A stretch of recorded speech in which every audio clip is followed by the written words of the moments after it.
Welcome to the Coin Bureau Weekly Crypto Review. Here are this week's top headlines in the crypto news. Ethereum 2.0 is no more. Crypto's biggest upgrade rebrands to reflect a shift in focus. What does it mean for ETH? The war on private wallets. Trezor backtracks on a controversial compliance feature, while a South Korean crypto exchange suspends private withdrawals. Why is this happening? Shanked by the banks. JP Morgan closes the bank account of Uniswap founder Hayden Adams. Is this the beginning of a bigger trend? Grayscale gets greedy. Crypto's largest gateway to institutional investors explores trusts for 25 additional coins and tokens. How this could be a game changer for altcoins. It's a bird, it's a plane, it's the Ronin blockchain. The coin for Axie Infinity's sidechain begins trading, but is it too late for this play-to-earn game? Big OpenSea bug. An unseen exploit allows an attacker to attain extremely valuable NFTs at a fraction of the cost. Which collections were affected? Meta meets reality. Facebook, aka Meta's Libra, aka Diem digital currency project officially implodes. Does this confirm corporate cryptos are doomed to fail? Crypto Pay on the way. Meta files for crypto payment patents. Binance brings back SEPA. Elon Musk dares McDonald's to accept Dogecoin. And Arizona tables a Bitcoin legal tender bill. Is adoption imminent? Those pesky US politicians. An executive order for crypto, more consumer protections from the SEC, an old threat from the US Treasury, and a new bill with anti-crypto provisions. Everything you need to know. And a closer look at what comes next in this week's crypto market forecast. All this and more in just a moment. Good morning, afternoon, or evening. Thank you for tuning in. My name is Guy, and what you're about to see is educational content, not financial advice. You can find any topics you're looking for using the timestamps in the video timeline. And now for today's top stories. Last week, Ethereum developers announced in a blog post that Ethereum 2.0 will henceforth be referred to as Ethereum Consensus Layer. This is primarily because Ethereum had always planned to transition from proof of work to proof of stake. As such, Ethereum developers see it more appropriate to label the current Ethereum blockchain as the execution layer, a reference to the fact that it is fully functional but lacking the finalized POS consensus. Ethereum developers also believe the rebrand will make it easier for newcomers to conceptualize the upgrade. They reckon it will reduce the likelihood of scams when the transition to proof of stake occurs, and they hope that it will clarify the terminology for stakers who currently think of staked ETH as ETH2. Now, it's important to note that the Ethereum 2.0 rebrand will not affect the Ethereum roadmap. Ethereum's transition to proof of stake is still expected in the first half of this year, with scalability optimizations expected next year. You can learn more about Ethereum's most recent developments by checking out the link in the description. When it comes to holding cryptocurrencies as valuable as ETH, it's always important to keep them on your own personal, i.e. non-custodial, crypto wallet. The most secure crypto wallets are hardware wallets, and one of the top hardware wallets is the Trezor wallet, whose parent company is known for being in favor of financial privacy. This is why the crypto world was taken by surprise when Trezor announced it had introduced a feature which allows crypto holders to prove ownership of their wallets to exchanges for regulatory purposes. What made this feature so concerning is that it went above and beyond what current crypto regulations require, potentially inviting regulators to demand that all crypto holders conform to using this feature. After intense pushback from the crypto community, Trezor announced that it will be removing the feature in an upcoming upgrade scheduled for February, and other crypto wallets offering similar features followed suit in dropping them. Trezor acknowledged the potential privacy issues this feature presented, but explained that its reason for introducing the feature in the first place was to make it easier for crypto holders in less crypto-friendly jurisdictions to comply with regulations. One such jurisdiction is South Korea, where cryptocurrency exchanges have faced significant scrutiny from regulators. This has prompted many of them to require users to prove the ownership of their private wallets, and BitHum was the latest domino to fall. Now, the origin of this anti-privacy drive is the so-called recommendations from the Financial Action Task Force, or FATF, an international organization that's been mentioned many times on this channel. Put simply, the FATF wants to completely eliminate privacy in cryptocurrency and force every individual to connect their personal identity to every crypto wallet they hold. Ironically, there is little to no evidence that these recommendations have had any meaningful effect on reducing financial crimes of any kind, which begs the question of why they're being pushed at all. You can get the full story about the FATF by using the link in the description. If you're familiar with the FATF already, you'll know that one of its tactics for enforcing compliance is to label individuals and institutions who don't comply as high risk, and using this as justification to limit their exposure to national and international financial services. It looks like one of the people on this naughty list is Uniswap founder Hayden Adams, whose bank account was shut down by JP Chase without reason or explanation. Hayden noted on Twitter that he's not the only person in the crypto community who's been targeted by financial institutions for working in the crypto industry. The person who comes to mind for me is Eric Wall, whose mortgage application was rejected based on his, quote, crypto transaction history. Now, have any of you been discriminated against by your bank on account of your crypto transactions?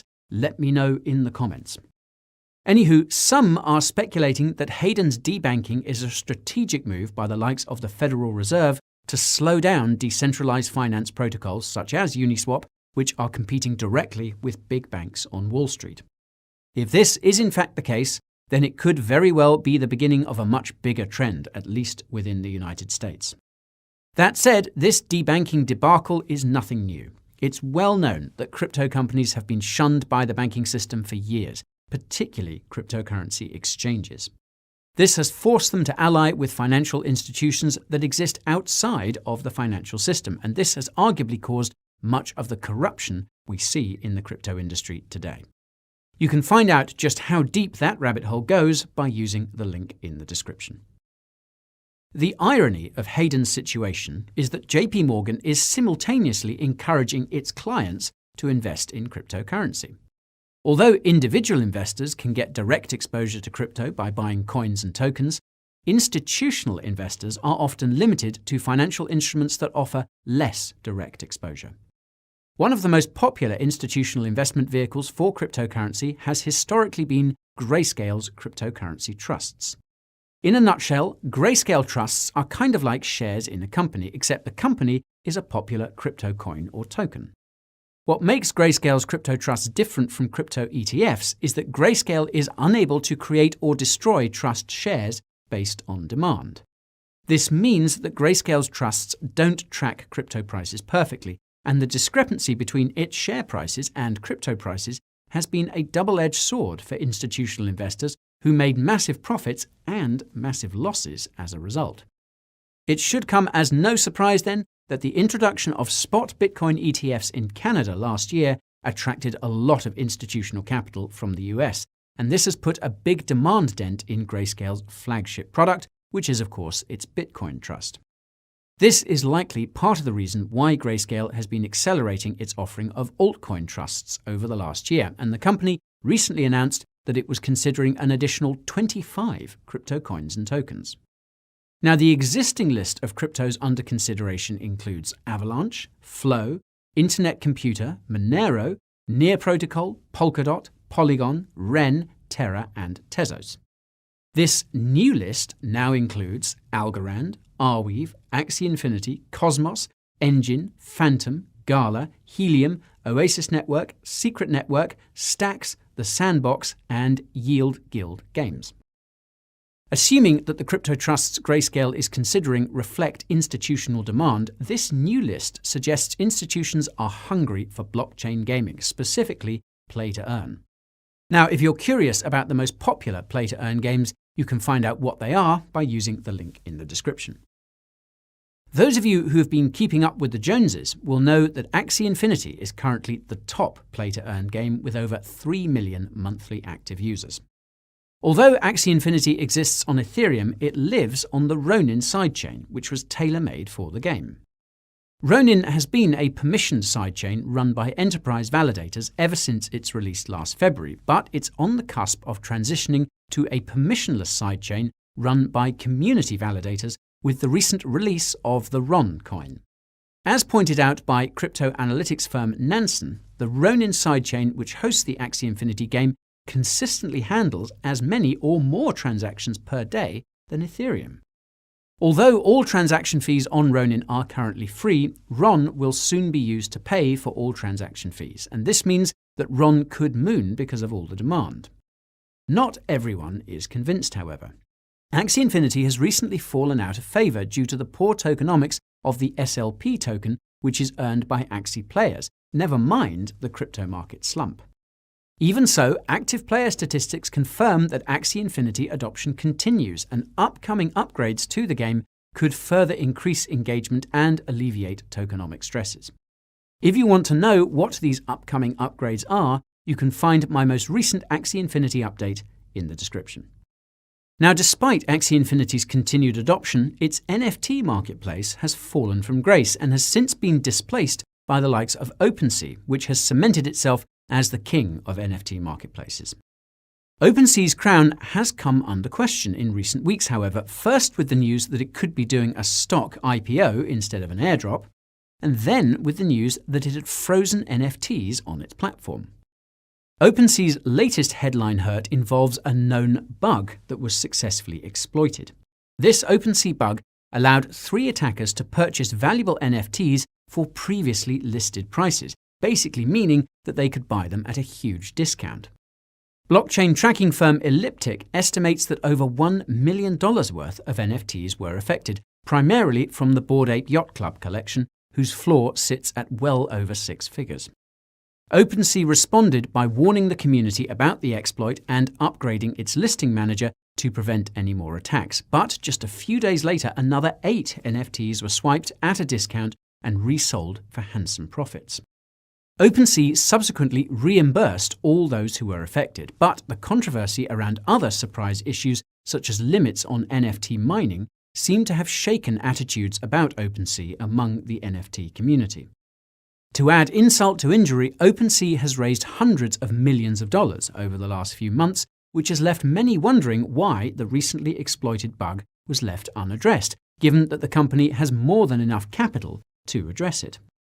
This may be a part of why OpenSea has likewise lost ground to another NFT marketplace called LooksRare, which has also lured NFT traders to its platform with its own governance token. In any case, you can learn more about the top NFT marketplaces by using the link in the description. In other news, Facebook, aka Meta's digital currency project, dubbed Libra, aka Diem, is officially dead, and it's safe to say that it will not be missed. Besides the fact that Diem would have been the equivalent of a corporate CBDC, the introduction of the project in 2019 is a big part of why the crypto industry is facing so much scrutiny today.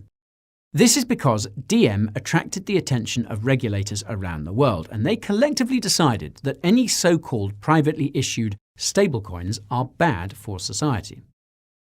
This umbrella term often includes cryptocurrencies, even though cryptocurrency is public and not private.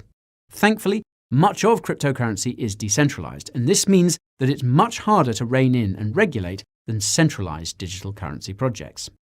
Diem's death is a sign that other such initiatives by big tech are likely to fail for the same regulatory reasons. Meanwhile, cryptocurrency will continue to flourish, and this may be why Meta is instead betting on crypto infrastructure with its Novi wallet. On that note, Novi recently partnered with Coinbase and Paxos to pilot crypto remittances between the United States and Guatemala, and these aren't the only countries where Meta is trying to make its crypto mark.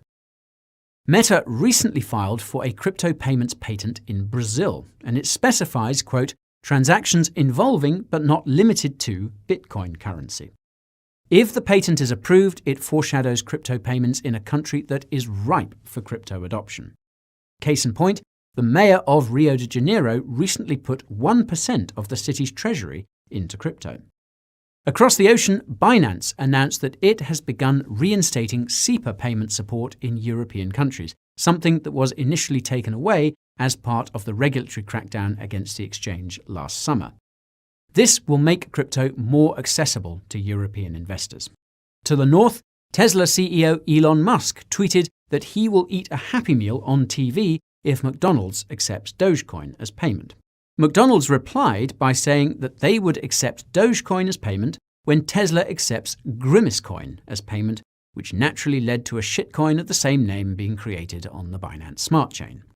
Now, on a more serious note, a US politician in Arizona introduced a bill to make Bitcoin legal tender in the state, though many are doubtful that it will pass given that it's apparently in violation of the Constitution. Funnily enough, fiat currency is also technically in violation of the US Constitution, given that it specifies that, quote, no state shall make anything but gold and silver coin a tender in payment of debts. As such, one could argue that all it would take to make BTC legal tender is a majority vote, and it looks like at least a quarter of US citizens are in favor of making BTC legal tender alongside the dollar. The thing is that the United States doesn't exactly fit the profile of a country that would adopt BTC as legal tender. If you want to know about the ones that do fit this profile, you can find out using the link in the description. Anyways, this trend towards financial freedom is something that US politicians have noticed, and not all of them are in favor of such a future, to put it lightly. For starters, there's the US president himself, who's expected to sign an executive order about cryptocurrency as soon as this week. The exact contents of the executive order are currently unknown, but it's expected to call on different departments of the US government to create a comprehensive regulatory and enforcement framework for the industry. One of these departments is likely to be the good old Securities and Exchange Commission, or SEC, whose chairman recently announced that he wants to crack down on both centralized and decentralized exchanges. This involves changing a definition around existing laws, and the SEC is hoping to achieve this amendment by the end of the 30-day comment period, which began last week, so that means end of February. Another department that's been itching to intervene in the crypto industry is the Department of the Treasury, which is headed up by former Federal Reserve Chairwoman Janet Yellen. As reported by CoinDesk, Janet wants to instate the infamous travel rule on crypto transactions, which would require crypto holders to collect KYC on the counterparty in every crypto transaction above a certain amount. The details of this dystopian rule are expected to be revealed later today and finalized in the summer. In the meantime, US citizens will have the pleasure of scanning their faces if they want to access their tax accounts online. The IRS is also under Janet's jurisdiction, so that should give you some idea of what the crypto travel rule will look like when it's finalized. As a cherry on top, we have another massive bill on the table, packed with anti-crypto provisions. The America Competes Act clocks in at nearly 3,000 pages, and tucked between the lines is a provision which would effectively give the Treasury Department total control of the crypto industry in the United States. The good news is that the crypto lobby is on red alert, and they're fighting hard to remove this provision from the bill before it becomes law. I'll leave links to a few resources in the description if you want to help support the counteroffensive. Turning to the charts, we can see that BTC is on the road to recovery. Alternatively, it could just be a bear flag that's about to take us lower. That said, I reckon it's wise to have a bullish bias when the long-term charts suggest there are more green days ahead, so take your pick. This week's winners are Synthetics, Flow, Loopring, The Sandbox, and Theta Fuel. Starting with Synthetics, the SNX token seems to be rallying in response to liquidity mining incentives for the Synthetics protocol on Optimism, a Layer 2 scaling solution for Ethereum. Unfortunately, SNX's price history is not pretty, and I suspect this has to do with the SEC's crackdown on synthetic assets over the summer. With some luck, Synthetics' Layer 2 developments will revive the token. As for Flow, its coin seems to be rallying in response to last week's release of the UFC Strike NFT marketplace. Unfortunately, Flow is in the same boat as SNX, and at the leakier end of it too. It's just barely above the price it was when it first started trading. Now, I attribute this to Flow's insanely aggressive vesting schedule, which has seen its circulating supply increase by more than 6x since last May. Loopring's LRC doesn't have this issue because it's been around for years, and it's rallying because the total value locked on the Loopring Layer 2 increased by nearly a quarter last week. This might have something to do with Loopring's integration with Ramp Network, which makes it possible to purchase LRC directly on the Layer 2 using fiat. LRC's price action is pretty bizarre to say the least, and it doesn't make much sense even after you discount the abnormal rally it had late last year. I would exercise some caution in this case.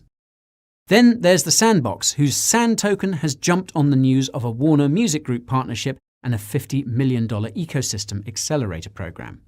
Sand is looking strong, but seems to be struggling to push above $4, at least at the time of shooting. If it can break this barrier, the next stop is $5, but we could see another small dip if its price is in fact printing a cup and handle on the daily.